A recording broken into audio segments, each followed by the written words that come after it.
بركة السجل سدتمي أفر أبا إيسا محمد عثمان في هذا إيسا نيما الشيخ محمود الرا اسمه مقالة دردات دلتن أكما عمرين إيسا برنوتا جهين برنوتا جلكبه من برنوتا بلال صدركا تكفات برنوتا تكجيل جلكبه كتا تكا هنگا سديتي من برنوتا بلال تبراتي إرجسي كتا سجلي هنگا كرلما من برنوتا معهد النور يقاهو جديدة تتمره برنوتا أميا چنتي برنوتا أمنتي إسلاماتيف نما بك قدا خنو توري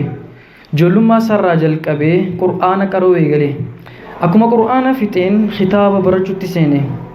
خطابوان أدى أدى أصول بلوغة تفسير فقه في فنيلي أدى أدى برجو اتفوفي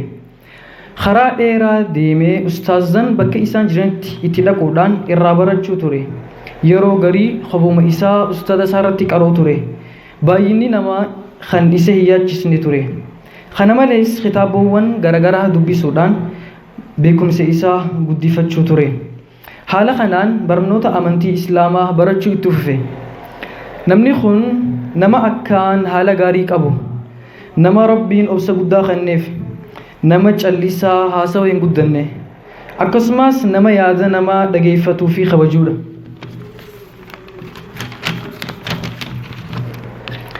نما خبجو في نما هم دي جتا كالالو تكا في قدا نما اتدياتو خانتين ديانيس هم دما والكتا نما خبجو نما يرو هم ده فولي إسابنا في آرهن قدنه نما وان هم ده أبسافي قرابلتشون إرد برودا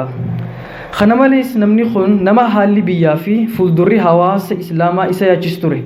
خنر راخودان غندخي ستي وجيلي أدى أدى هججا توري حالا سا غاريدان جولت دياچون خرا ربي خرا دينيامو قرآنك أراسيسو غرسا في سغنتا أدى أدى قبئيسون حواس غندا فيدا توري خنماليس لينجيسا خبا ميلا تهودان يوقاهو كوتش جنة أسلطان جنة نتنما يامنسان جيچو جولي خبا ميلا كلابا يوقاهو غري خبا ميلا غوغوبا لينجي سودان أكا أبالي سگودت أكا أبات غرسا حالا غاري انتدياچا أكا يوقاهو لينجستوني برا نما عربسون نما لولو دبين تاني نما جيچو سنون دليسي حالا غاري دان أسخيس دعواسا غگيسون جولتنا لينجي سودان خباتا بچيسون هاتو خنخيسان غرس أدادا gaggeessaa ture barakum lama akka lakkoofsa Itoophiyaatti waahilota yookaan saayibboonsaa wajjin ta'uudhaan ijoollee gandaa irratti hojjechuuf sosochii jalqaban bakka isaan walitti qabamanii ta'anitti dhaquun dhagaa irratti bulkeetta yookaan gidaara isaan jala ta'anitti gorsuu turan guyyaa alhadaa ijoollee alaa walitti qabuudhaan mana nam tokkotti sagantaa da'awaa gaggeessuu turan barakum lamaa fi lama akka lakkoofsa Itoophiyaatti nuuru shamsi jamaa nuuru shamsi jaamtuu ni beeytanii hedduu turte jamaa kanatti makaman barakum lamaa fi lama akka lakkoofsa Itoophiyaatti gaafa san jamaan nuuru shamsi amirri jamaa nuuru shamsi Abdurrahman Hussein obboleessa keenya ni beektan xawalaloo fi yadaloo adda addaa baasuudhaan beekamu isa ture amirri afeerraa gama isaaniitiin godhamee fiin namni kun kara jamaa nuuru shamsi makaman ijoollee sanis nama itti godhuudhaan miseensa jamaa kanaa tahan haala kanaan miseensa jamaa biroo waliin miseensa jamaa nuuru shamsi biroo waliin ta'uudhaan amata lama guutuuf dalagaa itti fufan amiroowwan yeroo san turan jijjiiramaa dhufan jechuudha akka ustaad Abdii fi Abdallah faa wajji ta'uudhaan dalagaa itti fufe namni kun yaada pilaanpileetii qopheessuu jiru burqisiisuudhaan risaalaa gaggabaabduu bifa barreeffamaatiin hawaasa islaamaatiif qopheessaa ture karaa kanaan jamaa'aaf galii guddaa galchaa ture namni kun bara 2004 akka lakkoofsa Itoophiyaatti gaafa ahbaash dhuftu namoonni beeytanii gaafa ahbaash dhuftee biyya tana seentee magaalaa biyya Itoophiyaa waliin garagalchitu dirdaanis takka jamaa nuuru shamsi dabalatee jamaan hundinuu dalagaa dhaabuuf dirqaman laafinni kana keessatti argame adda faca'uun miseensi jamaalee nuuru shamsi fi khabiraatis warreen san dura turan sababa adda addaatiin kaan hidhamuun kaan biyyaa bahuun kaan mana galii dhokachuudhaan jamaan tun akka laafattu taate kanatti aansuudhaan meejor koorsiin yookaan meejor kooziin jamaa kana laafise nuuru ahbaasha dhufuu haa ta'u malee jamaan nuuru shamsi yeroo san jenereeshin irratti waan hin dalaginiif yookaan namni gurguddaan zabana san ture namni jamaa durarra ture waan nama isaa booda jirutti hin dalaginiif akkuma ahbaash dhufteen eegaa wanni kun laafate boodaas jamaan deebitee miilaan dhaabbachuudhaaf rakkatte hanga bara 2016 akka lakkoofsa Itoophiyaatti haalli kun yoo itti fufu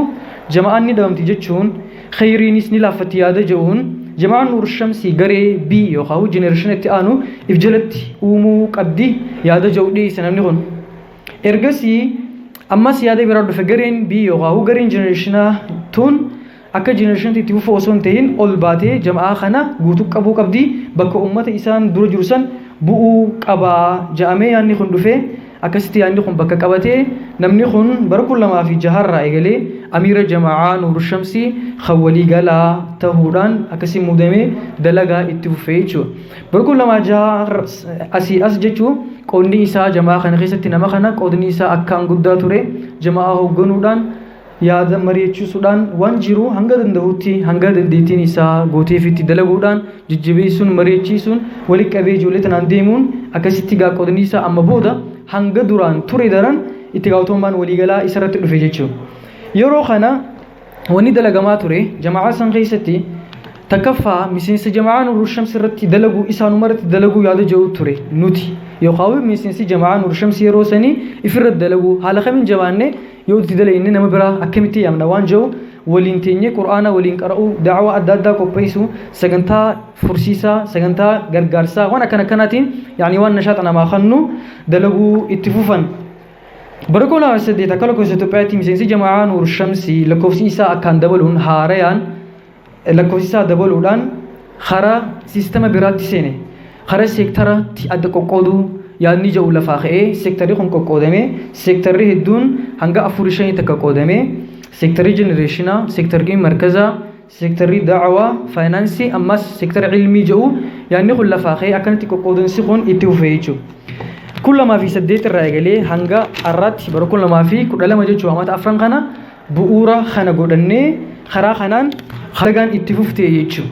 Saniifuu seektarri kun eegaa adda qoodame booda seektarri hundinuu miseensa if jalaa qaba amiira mataasaa qaba amiirri waliigalaa kun gubbarraa hoogganuudhaan yaada isaanii fudhachuun mari'achuun waan dadhabaniin cinaa dhaabbachuudhaan haala saniin itti fufee jechuudha. 2008 haala bareedaan deemnee 2010 booda na fakkaata laafinni khofaa ka'aa ijoolleen gaafa san 12 san turan gizee gibbii deeman jenereeshinii irratti itti aanu waan sirriitti hin qophaa'iniif laafinni akkanaa argamu ture walaakiin bu'uurri gaafa san kaayame akka seektaratti itti fufee amata afran kana keessatti seektarri markazaatis munoo markaza gadhaabee qur'aana ijoollee lakkoofsaan hedduu ta'an galgaluu qaraayisu warri jenereeshinaatis sagantaa san itti fufanii ijoolleen si jechuu yookaan warri amma jirutti ka'aanu walitti qabamuudhaan dalagaa mataa isaanii eegalan jechuudha. Kitaaba qara'uu, wal qaraasisuu, walii bilcheeffachuu akkanatti akka jamaa'aan deemuudhaan nashaata guddaadhaan dalagaa hanga arraa geenye jechuudha. Rakkinni jiru jidduutti khufaa ka'aa haala saniin. Namni amma illaa ammaa isinii jiru kun haaluma saniin itti fufuun hanga yeroo ammaatti dalagaalee eegalisan hojjechuutti jira. dalagaalee gandarratti dalagan ta'u haa ta'u dalagaalee biraa akka darsii masgida keessatti kannu kitaaban adda addaa barsiisuu namoonni beeka ijoollee jenereeshinaatiin yaa ta'u warra biraa saayiboottan isaa gurguddaa isaan qixaa warra ala bakka jiranitti nama haala isaa gaariin fitti dhiyeessuudhaan darsii adda addaa masgida keessatti barsiisuu akkasumas khutbaa yookaan gorsa guyyaa jimmataa gaggeessuu hawaasa gandarratti dalagu akka beekutti namni hedduun nama kana ni kabaja ni dhagaha akka isaan beekanitti bakka isaan ta'anitti bakka isaan oolanitti itti dhiyaachuudhaan namoota silaa hedduu masgida irraa fagaatan yookaan laayifii yookaan jireenya biraa keessa jiran hunda namootan anna dabartee maal jedhee hunda kana hunda waliin ta'uudhaan itti fufee jechuu waan kana. Hawaasa gandaratti dalaguu khabiraa sagantaa gargaarsaa haala mijeessu wooma hundaa'u jechuudha. Sagantaa gargaarsaa hatta amma deemu jiru sababa koronaa wal qabate sagantaa kanallee haala mijeessu namni hedduun isatti waan amanuuf jecha namni hedduun abdii isarraa waan qabu jecha bakka jirurraa waan kana itti kennuudhaan akka inni haala mijeessu godhu hanga ammaa haala kanatti jiran namni kun yeroo ammaa digirii isaa ta duraa biizinesi maanajimentiin eebbifame amma hojii dhuunfaa isaa hojjechuutti argama. Astiin gabaabsa eenyu akka ta'e manni hubate jeetii yaada eenyu namni kun eenyu inshallah gabaabduutti mana guutuuf galee jeetii yaada obboleessi keenya badhaasoo Muhammad amiira jamaa keenya Nuur Shams aruusticha keenya jechuu sagantaan arraatun isaaf jecha akka jamaatti bakka buunee obboleessi keenya bakka guddaa nu biraa qabuun akkaataa waan dila kana waliin dabarsineen haala isaatiin waan kanarratti hundoonee jechuun sagantaa kun qophaa'ee namni kun gaa obboleessi keenya badhaasoo Muhammad Ja'amaa seenaan tana fakkaatti amiira keenya ka waliigalaa jamaa Nuur Shamsiiti.